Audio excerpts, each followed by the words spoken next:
Dan Carell, CEO of the Digital Commerce Alliance, and this is Commerce Code, a bi-weekly digital commerce podcast for leaders in card linking, loyalty and digital marketing, mobile wallets and payments, and financial data. Thanks for joining this running conversation with leaders in the industry. And if you like this podcast, come join us at a Digital Commerce Alliance event. You can learn more at www.digcomall.org.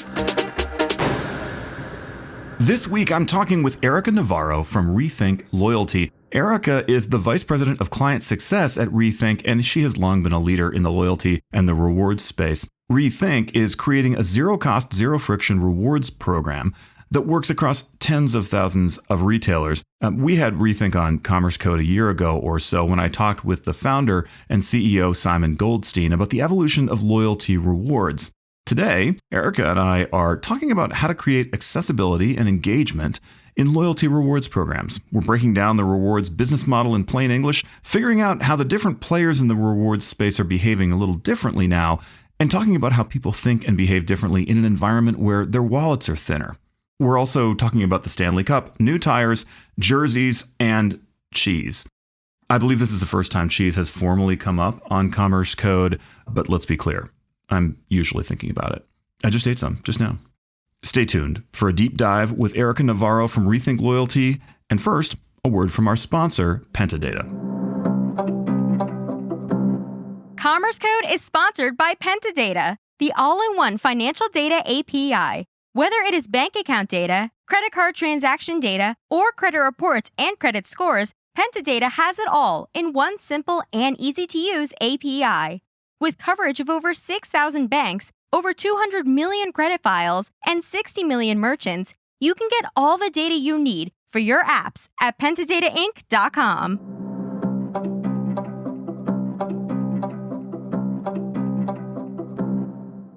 Ericka, thank you so much for joining us today on Commerce Code. Where are you joining us from? I'm joining you from Toronto, Ontario, good old Canada.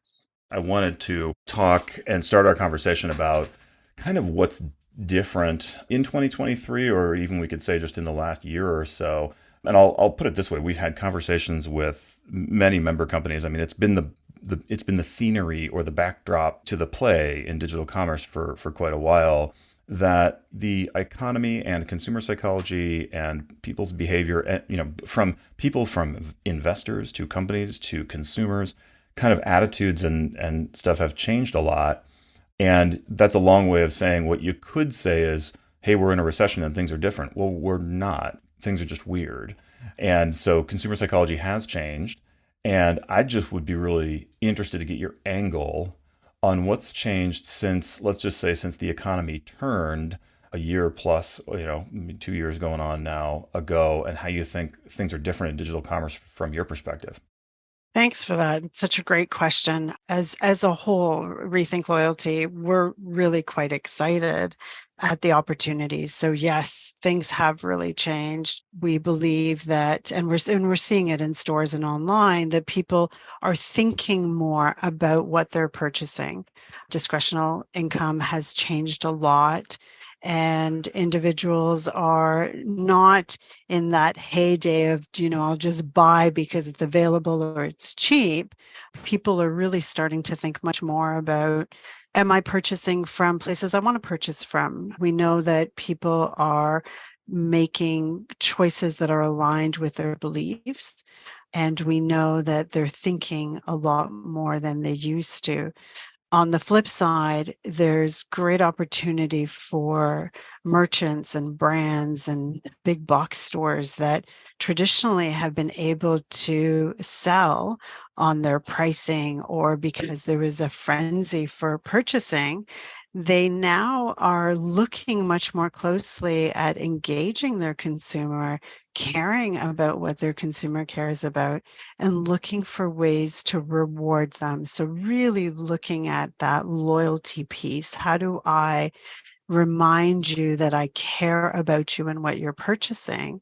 And how do I make it easier for you to engage and to have access to the things that matter to you?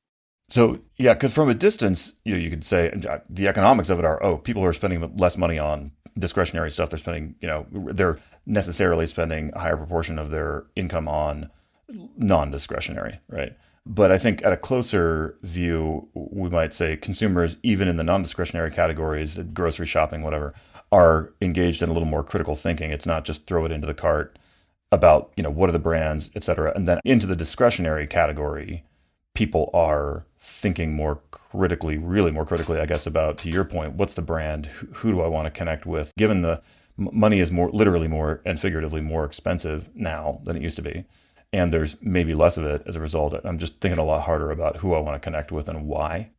Exactly, exactly. And we really, for a long time, the consumer, not that they were a secondary thought, but we knew that as merchants or as retailers that we could put things out there and people were excited and they would buy because money was good.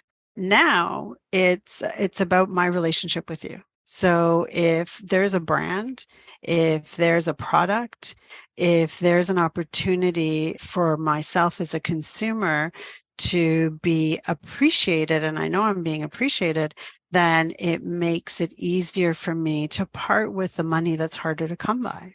That's a quick take, and we're going to unpack more of this as we go. A quick take on the consumer psychology change. But, I'd said it at the outset is we see the whole value chain has changed, right? Everybody saw that investor attitudes changed, very like on a dime with the change of the economy.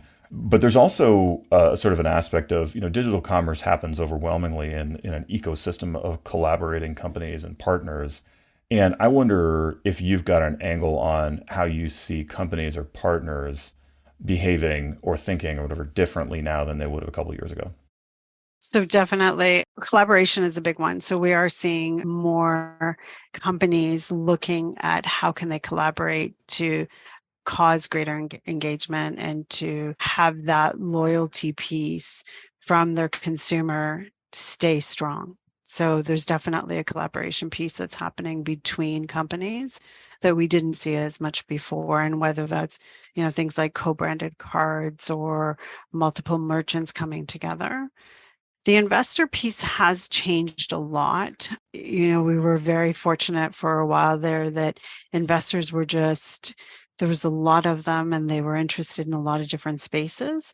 Now investors as well are being more critical about how they're investing their dollars, and is there an opportunity for them to have impact in a multitude of places. So again, that collaboration now becomes really important. So if I'm a company like Fanatics, who we do some work with, they're looking at how can they partner with the different brands to make it easier for their customers. And all of those pieces of the puzzle now become much more important. It's not as linear as it used to be.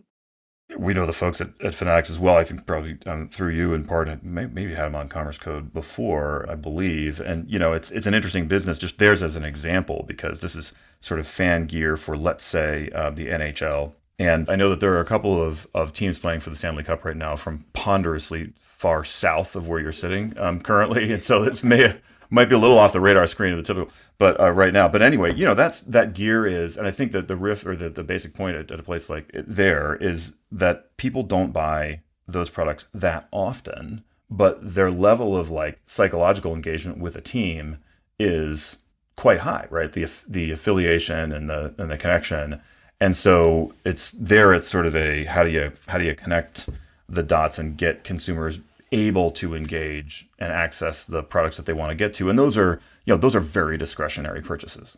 Very much so. So Fanatics is such an interesting company, and we are incredibly fortunate to be working with them. It's been an absolute blast. So their example is so relevant to what's happening today. You're 100% correct. Buying a jersey is not something you do every day, although there's a lot of fans out there who would love to be able to do that. It is one of those ticket items that is more expensive than, just going and buying a t-shirt. And it speaks to that love and belonging that we all have to be part of a team. And so when we want to buy a jersey, finding a way to make it possible becomes top of mind. Fanatics, their old model was the traditional loyalty and reward model, in that when you purchased at Fanatics, you got fan cash. So you bought a jersey, you got fan cash, and then you would have to buy another jersey or another item to get fan cash. And what they realized was that their customers were really loyal to them and they wanted to find a way to do the same back. So they opened up their fan cash program so that their customers could earn fan cash anywhere.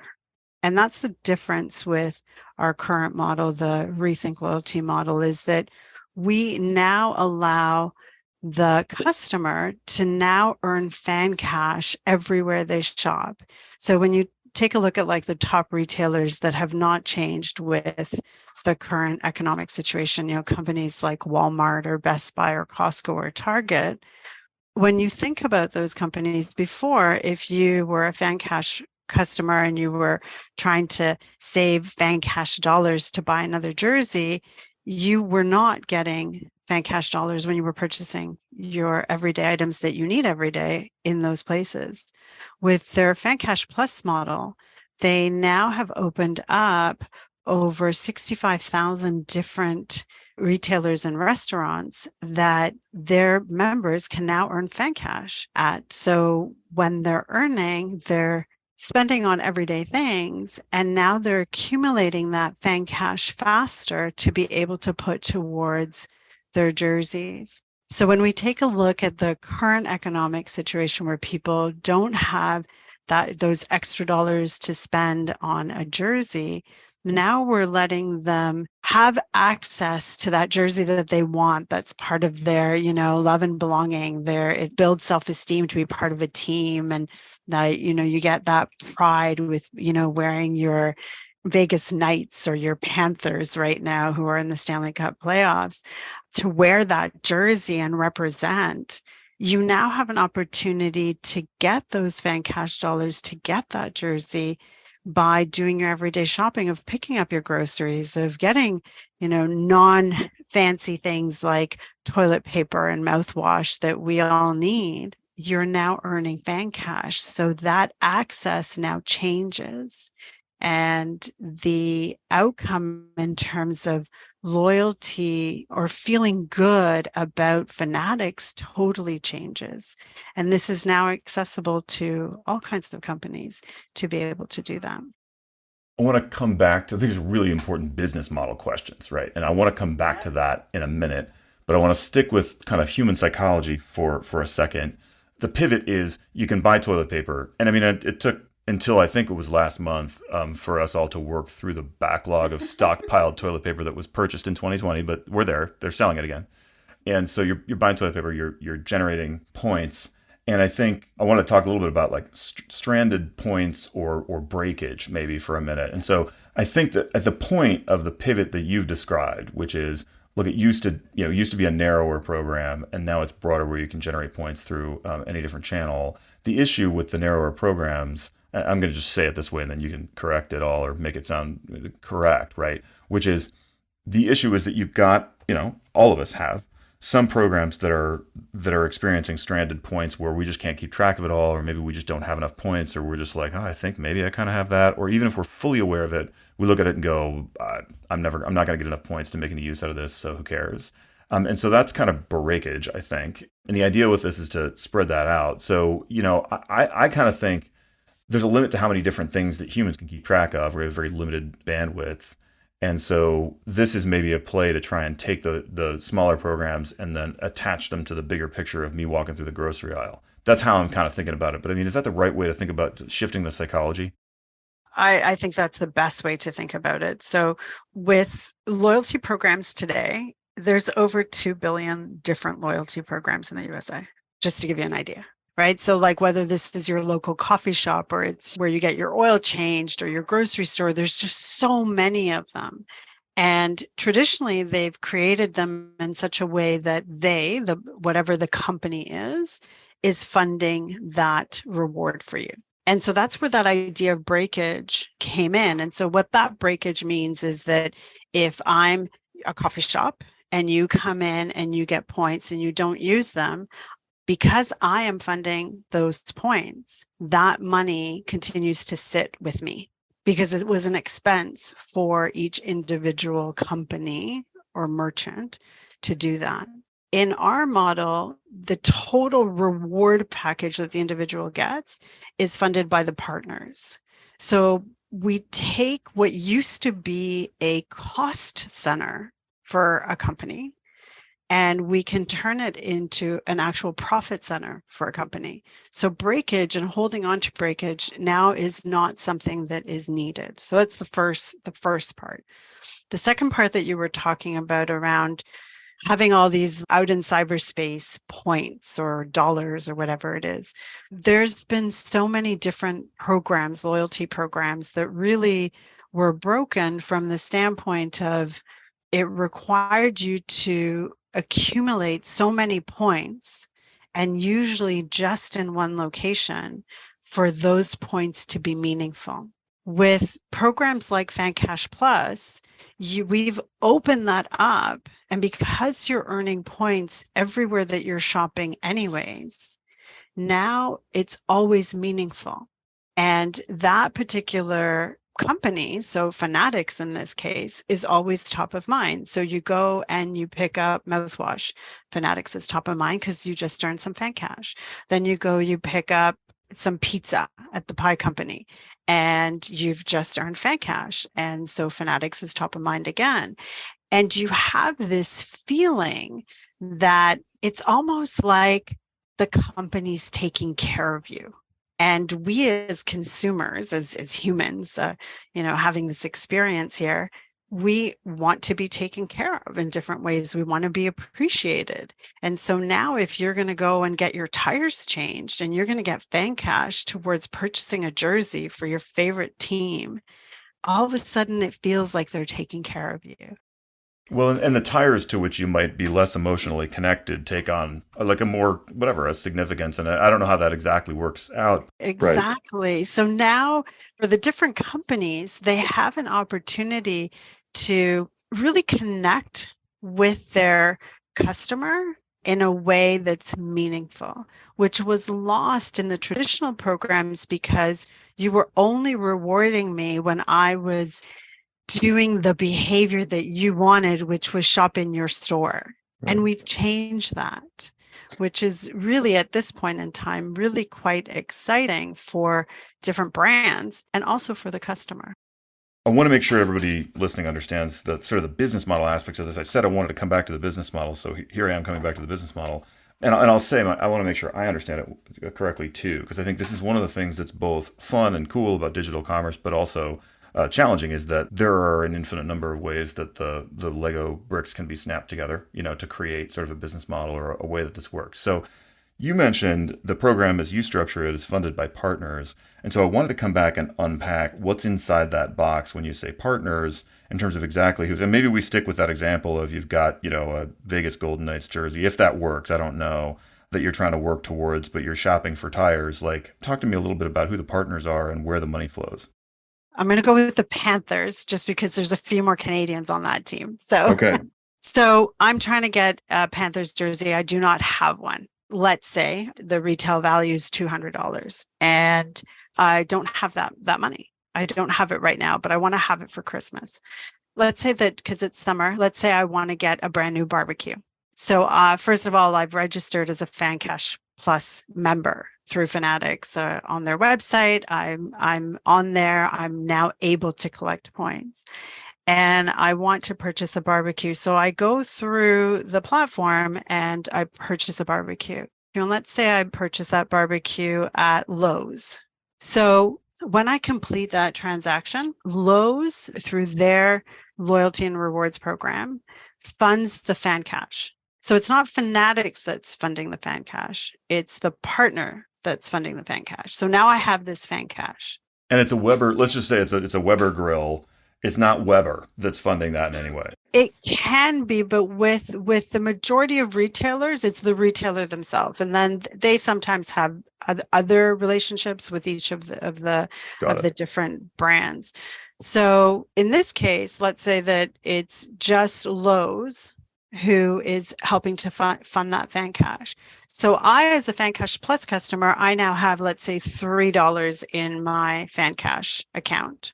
And then I go and I pick up some tablecloths and whatever for the picnic table. And I go to a different merchant. I go to Kohl's and I pick stuff up there. And then I need to buy some other stuff and I go to Walmart and I pick up stuff there. And by the end of the day, I've gone to 5 different merchants or retailers. And each one of them, through my purchases, has given me an amount of fan cash. And it's not Fanatics that is having to put that money in. It is the different merchant partners that help to fund that. And just like completely mechanical, but again, for Commerce Code listeners or the kind of people who run these programs to some extent, it's I'm going to buy, I'm the protagonist here. I'm going to do all these things, right?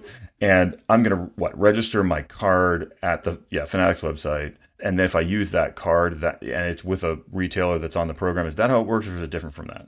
Correct. So in our program, in the Fan Cash Plus program, we have online merchants, we have brick and mortar in store, and we also have restaurants. So when you register yourself as a Fan Cash Plus member, you register your credit card and that gets attached to your profile. So whenever you shop online, it goes through, you use your credit card, away you go.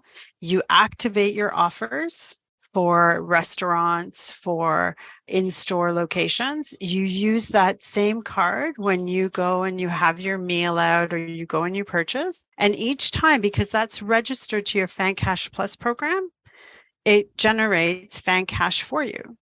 I'm assuming what's going on, and this gets to the sort of incrementality and just and inflecting consumer behavior.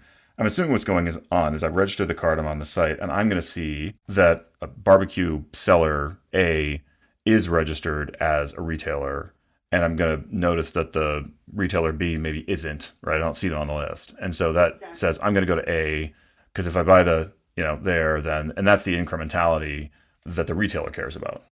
Exactly. And the other part that's really great from a transparency perspective is that when you go onto the Fan Cash Plus site, you can look up any retailer you want. And if the retailer is there, it's going to tell you exactly how much Fan Cash it's giving you back. So some are 2%, some are 4%. You could be looking. So as a customer now, we were talking a little bit about access and engagement. So if I am trying to save for something, and this is the way that I'm going to save for it, then I can go through and I can say, okay, I'm looking for running shoes. And there's 4 different places that are selling running shoes on the Fan Cash Plus site, but one of them is at 6% and one is at 2%. I'm going to go to the one that's at 6%. I now have choice. And so as a consumer, I feel like I'm, still in the game with choice, and I'm getting back Fan Cash that's going to get me closer to my goal of getting my Florida Panthers jersey for Christmas. So I'm gonna go down a slight side road on the choice thing, and we had this conversation with Points for Purpose folks the other day or a few weeks ago maybe. Choice, if you have enough of it, leads to complexity that can kind of cause people's brains to say, basta, too much, right? And so how do you guys think about kind of the relationship between providing the right level of enough choice without blowing people's minds? Such a great question. And we've been talking about that actually this morning around how do you make it easier for a person to not be overwhelmed by the choices. So one of the things that you can do as a consumer is that you have the opportunity to favorite things. So if you favorite them, then every time you go onto, the web app version or the website, your favorites are going to pop up. So if you like shopping at Nike or you like shopping at Walmart, it's always going to pop up and you're going to be able to see that because you have favored it. So it shows you your favorites first. In terms of relevancy, all loyalty programs are doing it. We like to think that we're doing a fabulous job at it, is the ability to create algorithms that show us through your clicking where you're going most often, and then those get populated further up. So that if you're always going to Lowe's and you're never going to Home Depot, we're probably not going to have the Home Depot on the main screen, but Home Depot is there and available for you to actually purchase from. That seems like the compromise that a lot of folks would kind of works. In other words, for example, Amazon makes it very easy to do things, and everything's still there. I mean, there's still the incredible amount of complexity. You can confuse yourself all you want on Amazon, but what they'll do is the stuff that tends to come up first is the stuff that you tend to want, and then that simplifies it in that way. And you have the ability to search in so many different ways. We've tried to make things as user friendly as possible for the fan on Fanatics, for example. And then we have some other clients where we're doing the same thing. So, like, what's most relevant to you? So, if you're a fan, you're probably going to be looking at things like, eating and drinking, because we tend to associate those two things with fan engagement. This time of year, we have a lot of outdoor things and sport things, so that when you open up and are looking at the actual platform, you have sections that have already been curated in that way. So there's an eat and drink section. So, oh, okay, what do I want to eat today? Or I'm having everybody over for the game tomorrow night, Stanley Cup game. What am I going to order? And you can do all of those things through there. And so we really try to curate it for that fan experience in the case of Fanatics and FanCash Plus. And then we add that other layer of, where have you visited frequently? And let's get those up to the front. And we encourage you to add your favorites. So really trying to make that navigation and that engagement as easy as possible for the member. I mean, to me, this is a pretty good illustration. And this, again, is a side road, but I'll make a comment and then I want to jump to looking forward and think about like where we're headed. But it's a great example of the importance of data and the power of having good data about people's behavior within an environment. It's permissioned. It's they know what's going on. But like so much of success, I think, in digital commerce is how do we make it easy for people to do the things that they want to do? And the only way to do that in a world of needle in a haystack type problems, which is just everything these days, is to have good information about what people's preferences appear to be, or at least to be able to stack things up in a way that we know that they'll be highly responsive to. And that all requires having really good data models. 100%. So really making sure that not only that you're asking the right questions of your members and consumers, fans, all of those people that are playing within your ecosystem, but also constantly looking at the best way to engage that group as a whole. So stepping back from the transactional component and taking a look at, what, if I'm a fan, what's important to me? If I'm somebody who is interested in Points for Purpose, which is a brilliant platform, what is it that's important to me as that person? And then building out your platform and your engagement and your communication in such a way that speaks to the individual. Shopping as a whole is a very emotionally driven act. So you go to the store to buy something with purpose. I go to the store to buy one thing with purpose, Ericka, and then I walk up and down the aisles. And I don't want this to be in any way a stereotypical conversation, because I've heard this characterized as something that like guys do. But, and I come back with some number of, my wife refers to it as snack shopping, right? Dad goes off for groceries and comes back with snacks. I will not opine as to how correct that is. But anyway, so I continue though. Emotions definitely play in, because I'm very emotional about cheese. And I think there's other food groups too. That's a whole side podcast, the emotional attachment to cheese, for sure. So what's interesting about that is that even within that experience, so if you were registered on FanCash Plus and you went to Walmart and you were supposed to go pick up X, but you ended up picking up Y, Z, and everything in between, you would be getting the FanCash Plus incentive. And so in that you would get FanCash. And so there's that emotional attachment to it. When you're in the store, what draws you to purchase, the snacks instead of I'm going to say that you weren't buying, snack vegetables and maybe snack something else, is still very emotionally driven. And so if we can make sure that we're looking at the whole person within our ecosystems of engagement, we're going to have greater successes in their experience. We're going to have greater successes from a business perspective, because we know that we're taking care of them and they know we're taking care of them.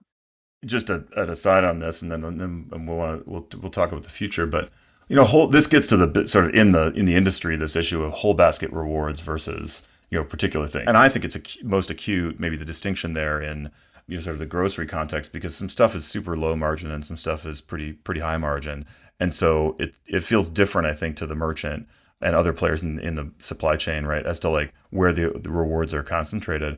But here's a hypothesis. Dudes that do snack shopping, right, who go in for one thing and come out with 12, and with maybe the jersey in the back of their mind, might be more motivated or their behavior more inflected by whole basket rewards, because they're just saying like, hey, like I don't have to like think about, which thing has what. It's let's go in and then we can increase the size of the total basket, which absolutely matters to all merchants, right? Absolutely. So our tagline is rewarding your member, your customer everywhere they shop, so they spend more with you. So whoever you are. So like in the case of Fanatics, it's rewarding the fan everywhere they shop, so they spend more at Fanatics. And so then you don't have that feeling of, oh, I can only go to that store and purchase that thing to get a reward. It's now, okay, they care about me as a whole person. I'm now acquiring fan cash in a whole basket format, and I can just go and take care of the things that I need to take care of. And then I have these fan cash dollars that I can then use towards this item that maybe a year ago or 2 years ago I would have purchased without thinking twice about it. But this year I have to be more careful. I'm now finding a way to save for that so that I can still have it as part of my enjoyment as a fan.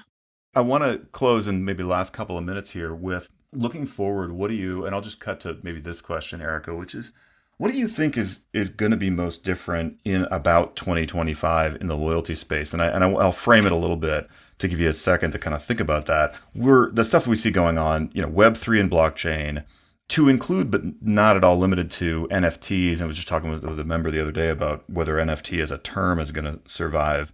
But you've got these possibilities that are coming out of new technologies. There's also obviously the metaverse. There's other things going on, but then there's also just basic business model changes. And we've just been talking about one across the last half an hour here. And so I wonder what you see happening now and what you think is going to feel most different in 2-3 years to people. So we've been incredibly fortunate to have conversations at the forefront with, metaverse type organizations and Web3 and NFTs, and they all are really looking at how can they increase access and engagement in those spaces for their people. So looking forward, I would say that you're going to have more programs that are looking at the holistic component of the consumer.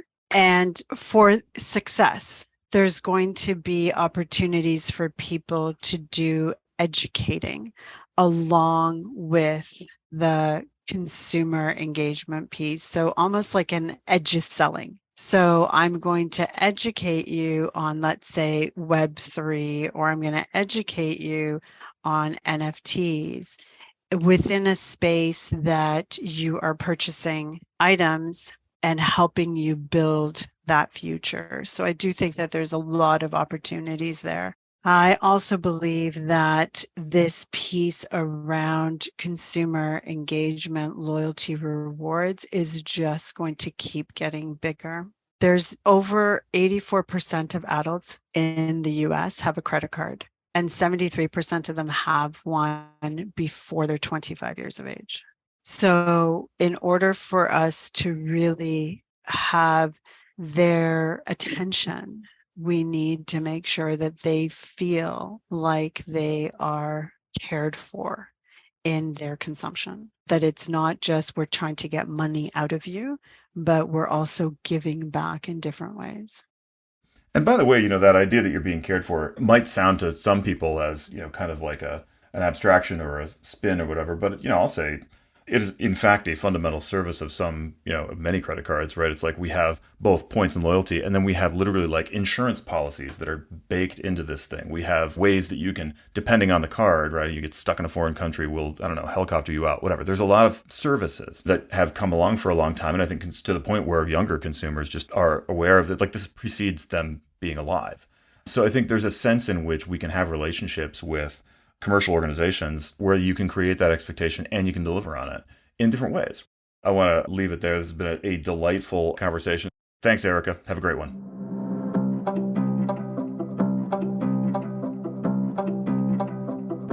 Commerce Code is brought to you in part by VantageScore.